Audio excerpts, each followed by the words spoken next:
পনিরের তো অনেক রেসিপি আপনারা বানিয়েছেন, তবে এই রেসিপিটি একবার বানিয়ে দেখুন, ঝামেলা ছাড়াই কম সময়ে দুর্দান্ত স্বাদে বানিয়ে নিতে পারেন। তবে এর টেস্ট অসাধারণ, নান, রুটি, পরোটা কিংবা সাদা ভাতের সাথে ভীষণ ভালো লাগে। নমস্কার বন্ধুরা, কিচেন টেকনিকে আপনাদের সবাইকে স্বাগত। আমি মধুমিতা। আজ আপনাদের জন্য নিয়ে এসেছি দারুণ স্বাদের রেসিপি। আসুন দেখে নেওয়া যাক পনির মাখনি হান্ডি।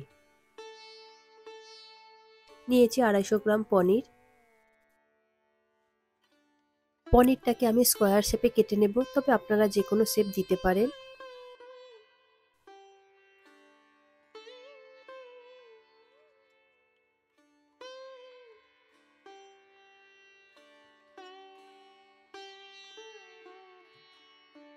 তবে পনিরের টুকরোগুলো একটু বড় বড় থাকবে, তা না হলে ভেঙে যাবে।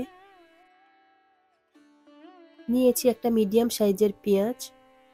পেঁয়াজটা আমি একটু বড় বড় টুকরো করে কেটে নেব, যেহেতু এটা পেস্ট হবে। পেঁয়াজ আমার কাটা হয়ে গিয়েছে। আর নিয়েছি 10 থেকে 12টা কাজু। পেঁয়াজ আর কাজু একসঙ্গে পেস্ট বানিয়ে নেব। নিয়েছি একটা ক্যাপসিকাম। ক্যাপসিকামে অর্ধেকটা রান্নার জন্য প্রয়োজন। দেখুন ক্যাপসিকামটা আমি কিউব আকারে কেটে নেব।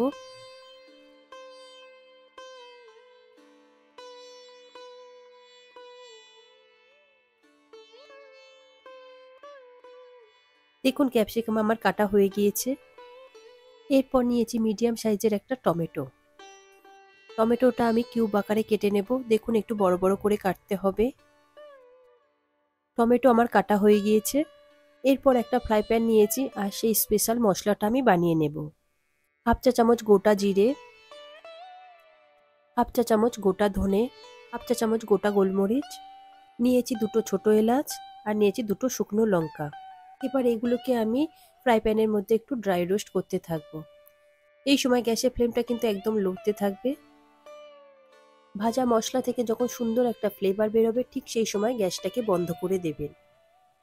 দেখুন মশলা আমার ভাজা হয়ে গেছে। আমি একটা প্লেটে নামিয়ে নিচ্ছি। ঠান্ডা হলে এটাকে আমি পাউডার করে নেব। এরপর একটা কড়াই নিয়েছি। কড়াইটা গরম হলে দেব 2 চা চামচ পরিমাণে সাদা তেল। দেব সামান্য একটু নুন। নুনটা দিয়ে কড়ার গায়ে একটু নাড়াচাড়া করে নেব। নুনটা দিলে এতে করে পনিরগুলো আর কড়ার গায়ে লেগে যাবে না। এরপর আমি পনিরের টুকরোগুলো দিয়ে দেব। তবে পনিরগুলো লাল লাল করে ভাজবেন না। কয়েক সেকেন্ডের জন্য একটু নাড়াচাড়া করে আমি দেখুন তেল থেকে তুলে নেব। দেখুন আমার ভাজা ভাজা হয়ে গিয়েছে। এবার আমি তেল থেকে তুলে নিচ্ছি। এবার ওই তেলের মধ্যে 1 টেবিল চামচ পরিমাণে আমি বাটার দিয়ে দেব। তবে গ্যাসের ফ্লেমটা এই সময় লোতে রাখবেন, তা না হলে বাটারটা পুড়ে যাবে। এরপর দেব কাজু আর পেঁয়াজ বাটা। এই সময় গ্যাসের ফ্লেমটা লোতে রেখে আমি 1 থেকে 1.5 মিনিট মতো ভালো করে নাড়াচাড়া করে নেব।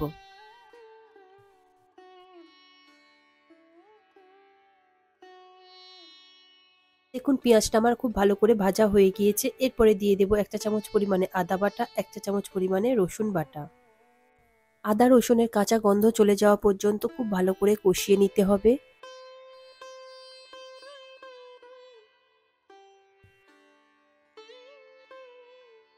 দেখুন ভালো করে আমার কষানো হয়ে গিয়েছে। মশলা থেকে তেল ও বাটা ছেড়ে দিয়েছে।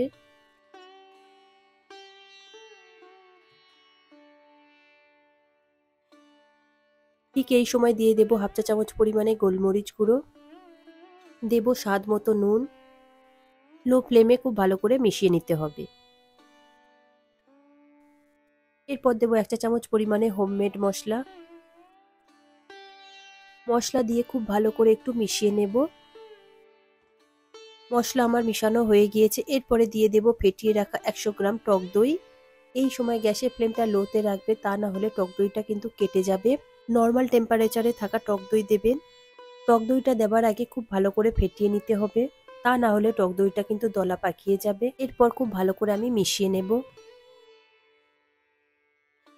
এখন খুব ভালো করে মিশানো হয়ে গিয়েছে। ঠিক এই সময় দিয়ে দেব 3 টেবিল চামচ পরিমাণে জল।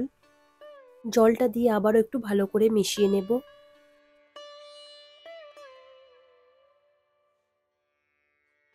দিয়ে দেব 1 চা চামচ পরিমাণে চিনি। চিনিটা আপনারা অবশ্যই দেবেন, যেহেতু টক দই রয়েছে, তা না হলে ব্যালেন্সটা সুন্দর হবে না। দেখুন গ্রেভিটা ফুটে উঠেছে। ঠিক এই সময় দিয়ে দেব 2 টেবিল চামচ পরিমাণে ফ্রেশ ক্রিম। ফ্রেশ ক্রিম দিয়ে আমি খুব ভালো করে মিশিয়ে নেব।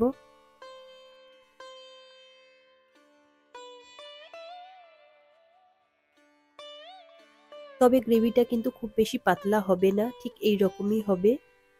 গ্রেভি আমার ফুটে গিয়েছে, ঠিক এই সময় দিয়ে দেব ভেজে রাখা পনির। তবে পনিরগুলো দিয়ে খুব আলতো হাতে নাড়াচাড়া করবেন, তা না হলে পনিরগুলো কিন্তু ভেঙে যাবে।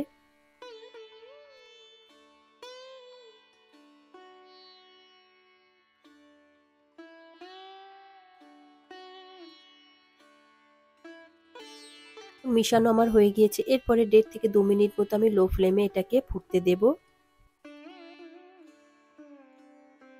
এরপর ভেজিটেবলগুলো আমি শ্যালো ফ্রাই করে নেব। নিয়েছি একটা ফ্রাই প্যান, তাতে দিয়ে দেব 1 চা চামচ পরিমাণে বাটার। এই সময় গ্যাসের ফ্লেমটা লোতে রেখে বাটারটা ভালো করে গলিয়ে নিতে হবে। গ্যাসের ফ্লেমটা হাইতে দিয়ে করলে এই সময় বাটারের সুন্দর যে ফ্লেভারটা সেটা চলে যাবে। বাটার আমার গলে গিয়েছে, ঠিক এই সময় ভেজিটেবলগুলো আমি দিয়ে দেব। দিয়েছি টমেটো, ক্যাপসিকাম, 2টো কাঁচা লঙ্কা আর দিয়েছি ঝিরিঝিরি করে কাটা আদা। 1.5 থেকে 2 মিনিট মতো একটু শ্যালো ফ্রাই করে নেব। এই ভেজিটেবলগুলো একদম নরম করে ভাজবেন না। ভেজিটেবলগুলোর মধ্যে একটা ক্রাঞ্চি ভাব থাকবে, ঠিক সেই সময় গ্যাসের ফ্লেমটা বন্ধ করে দিতে হবে।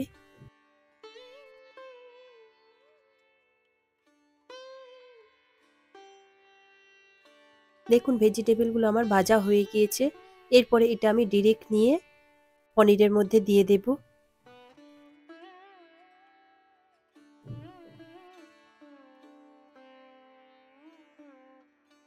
দিয়ে আমি খুব ভালো করে একটু আলতো হাতে মিশিয়ে নিচ্ছি।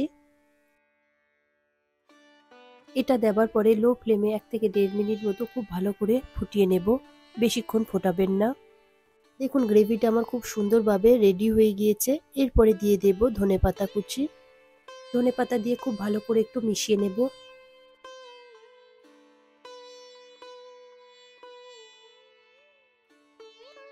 এরপর দেব 1/2 চা চামচ পরিমাণে গরম মশলা গুঁড়ো। গরম মশলা গুঁড়ো দিয়ে আমি আরও একবার ভালো করে মিশিয়ে নেব। দেখুন গ্রেভি থেকে বাটারটা কত সুন্দরভাবে ছেড়ে দিয়েছে। এরপর দিয়ে দেব 1 চা চামচ পরিমাণে কাসুরি মেথি। এইভাবে হাতের তালুতে নিয়ে একটু ঘষে তারপরে দেবেন, দেখবেন এতে থেকে কত সুন্দর একটা ফ্লেভার বের হয়। পরে 30 সেকেন্ড মতো আমি খুব ভালো করে লো ফ্লেমে রেখে একটু মিশিয়ে নেব। মিশানো হয়ে গেলে আমি গ্যাসের ফ্লেমটা বন্ধ করে দেব। এর থেকে বেশি ড্রাই করবেন না, তাহলে একদমই ভালো লাগবে না। দেখুন রেডি হয়ে গিয়েছে পনির মাখনি হান্ডি। আশা করি আমার আজকের এই রেসিপি আপনাদের ভালো লাগলো। ভালো লাগলে আপনারা অবশ্যই এইভাবে একবার বানিয়ে দেখুন। আমার মনে হয় আপনাদের সকলেরই ভীষণ ভালো লাগবে। ভালো লাগলে কমেন্টে অবশ্যই জানাবেন আর লাইক শেয়ার করবার অনুরোধ রইল। সাথে এই রকম সব নিত্য নতুন রেসিপি পাওয়ার জন্য কিচেন টেকনিককে সাবস্ক্রাইব করে পাশে থাকার অনুরোধ রইল। তবে আজকের মতো এই পর্যন্ত, আবারও দেখা হবে অন্য কোনো রেসিপির সাথে। সবাই ভালো থাকবেন, সুস্থ থাকবেন আর ভিডিওটি পুরো দেখার জন্য অসংখ্য ধন্যবাদ।